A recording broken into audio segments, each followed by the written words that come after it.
All right, good information there. Let's head out to the Pirate Radio Live line because we have opponent previews to continue, and let's talk about the first game on the docket this year for ECU. It'll be Pirates and Wolfpack September 3rd at Dowdy-Ficklin Stadium, and here to talk about it is Tony Haynes, longtime color analyst on the Wolfpack Radio Network. And Tony, we appreciate your time joining us today on the program. How you doing? Man, I'm great. Thanks for the invite. I haven't been able to talk college football for months. Yes, sir, and we're kind of bridging the gap post-baseball. Not a lot going on right now, so we're looking up and down the ECU 2022 schedule, and I want to talk about the opponents and a lot to talk about with NC State, Tony. And I don't know, I guess you got to go back to the maybe the Chuck Amato, Phillip Rivers days for this much preseason hype for NC State. There's a lot of talk about that team in Raleigh going into this season. Yeah, I'm very reluctant to make predictions in the preseason because there are always so many uncontrollables. Once you get into the season, we see teams that are picked high and then they falter for whatever reason because of injuries or bad turnover margin or something like that. Or we see surprises every year in college football. I mean, if you look at the ACC at this time last season, if you would have told me that Pitt and Wake Forest would have been playing in the ACC championship game, I would have laughed you in the face. So I've been doing this a long time, and I don't get into preseason predictions very much. But if you look at NC State on paper and the veteran talent that they have returning for this upcoming season, coming off a very good year. I mean, last season 9-3, and didn't get a chance to win that 10th game because the Holiday Bowl was shut down because of COVID with UCLA unable to play. But yeah, there's a lot of familiar faces returning to the field for NC State, and I know the Wolfpack fans are excited. And what better way to start the season than come down your way and take on the Pirates at Dowdy-Ficklin.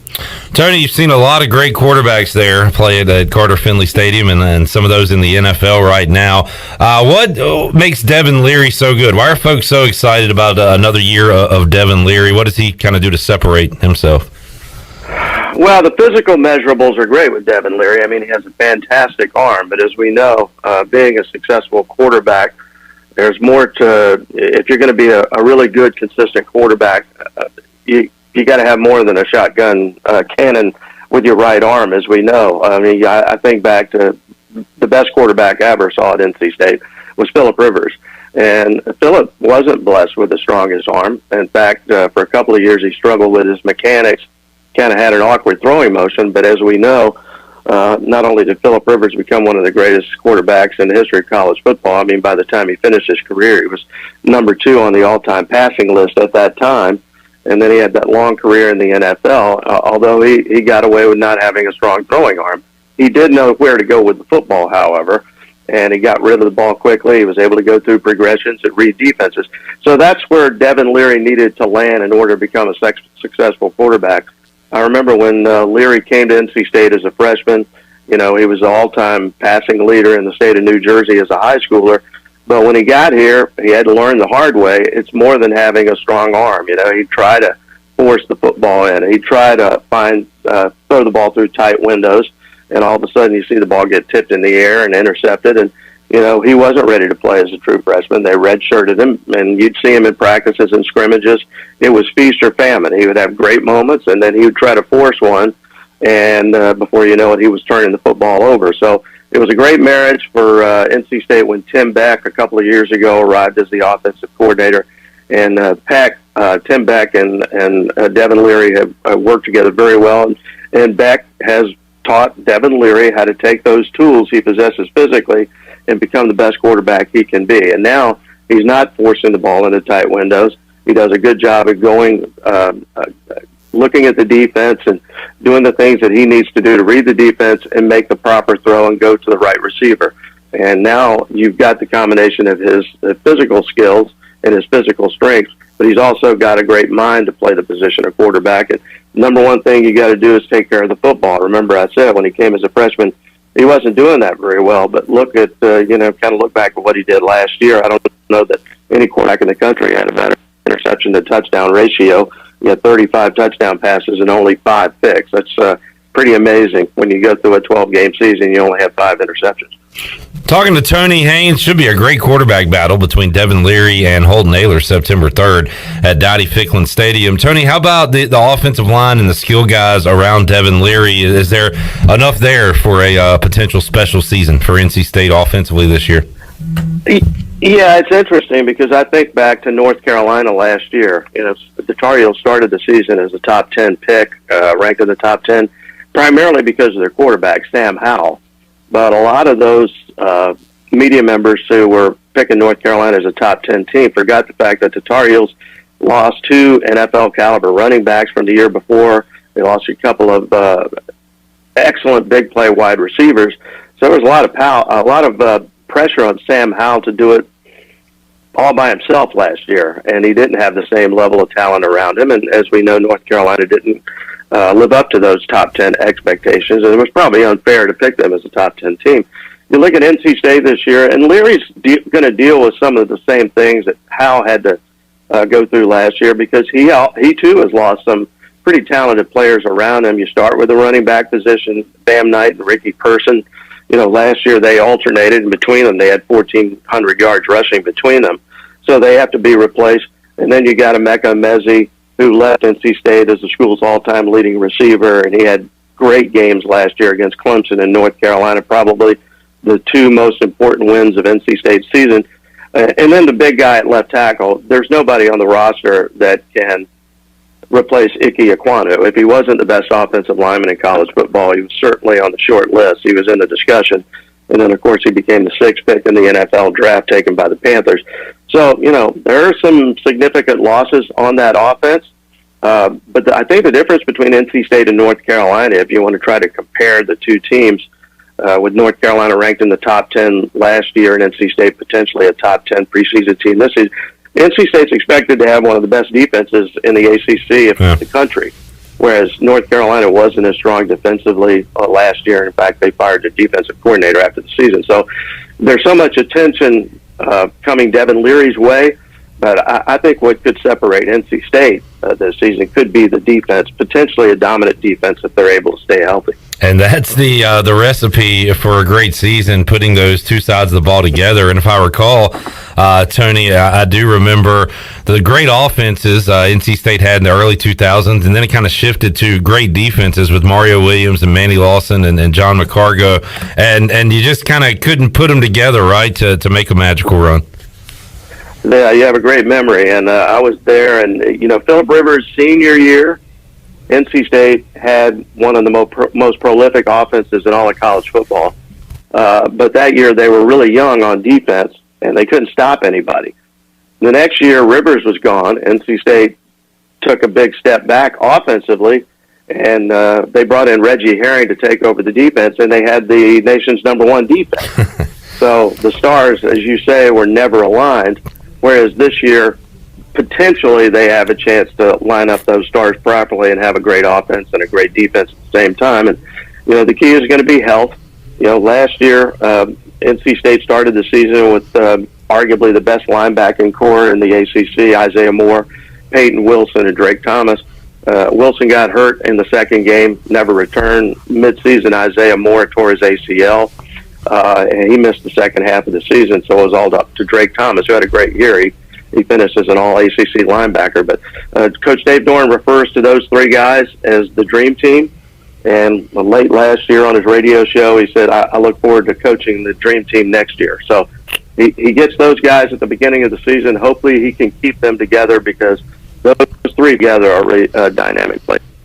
Tony Haynes joining us on the Pirate Radio Live Line. And Tony, it's great to talk with you because as a radio guy, I've been a sports guy my entire life and grew up listening to the great Jeff Charles here at East Carolina and Woody Durham, the late great Woody Durham in North Carolina, and Bob Harris and Gary Hahn, and Gary Hahn still doing it there in Raleigh, and yourself and Johnny, and while the players and coaches change and the stadiums change and get upgraded, sometimes it's the announcers that are the only constant. So I don't know if you think about it in that perspective, but it is really neat to hear you guys still going in 2022. Yeah, I think we would be starting our 24th year. Wow. This fall. I came to NC State in I started football for the '99 season. Prior to that, I worked with Bob Harris at Duke for 12 years, and I saw some exciting games there because my first 3 years doing this, I joined the Duke network in the late '80s, and my first year was Steve Spurrier's first year as coach at Duke. Obviously, nobody was paying attention when Tony Haynes came network, but Steve Spurrier brought a lot of excitement to Duke football. So those were fun years. And you're right, we've had a lot of legends in the broadcast business in our state. You mentioned them, especially those play-by-play guys, Jeff Charles and Gary and Bob Harris and Woody Durham. And I had the honor of working with Bob for many years, and same here with Gary for the last 23 years. And I remember as a teenager growing up in Raleigh, 15, 16 years old, I'd be up in my room at my parents' house, and I'd turn on the radio, and I'd listen to the great Wally Osley and Gary Dornberg calling NC State games. And I would say to myself, boy, would I love to do that job. I mean, it proves that dreams do come true every now and then. That's awesome. Talking to Tony Haynes, and Tony, with that comes fandom, and our producer Chandler Honeycutt. He does a few impressions, and he found out he did a Gary Hahn, and I'd love to play a little bit of that for you and get your grade on it. How well does Chandler Honeycutt do Gary Hahn? So Shirley, let's hit that real quick and let Tony give a grade on Chandler here. The Wolfpack has entered the Case IH red zone. And that's another first horizon first down. Let's get down to Tony. Let's get down to Tony Haynes on the sideline. Tony, what do you got? Touchdown State! All right, Tony. Just a very brief impression there, but what do you think about it? Well, first and foremost, I appreciate you bolstering our sponsors. Well, they're said quite a bit, so it's ingrained in his head, I think, at this point. So when State is entering the Case IH red zone a lot, it's usually going to be a good day for the Pack. That was very good. You've got it down. Okay, all right. All of those expressions, I've heard all of those expressions a few times before. Oh, I'm sure, and we throw it down to Tony quite a bit every day here in the Pirate Radio studios. Tony, while I got you here, a head-scratching season for the Pack on the hardwood last year, and we're big fans around these parts. Don't like his uniform now, but Terquavion Smith, Eastern North Carolina guy from Farmville Central, so we followed him. And Sebron, and we feel like you got a good coach there in Kevin Keats, but for whatever reason, none of it worked out for NC State last season. So, what's the temperature right now heading into this basketball off season and another year of Pack hoops? I know folks hoping it's a different one from a year ago. Well, NC State needed to get older because it was an extremely young team last year, and they played like a young team, especially on the defensive end. They really struggled. A lot of different things happened over the course of that season. Cam Hayes, he started the season as the point guard. He thought as a sophomore he was going to be the leader of that NC State basketball team playing the point, but it became pretty obvious early on in the season that NC State was probably a better basketball team with Sebron had the ball in his hands.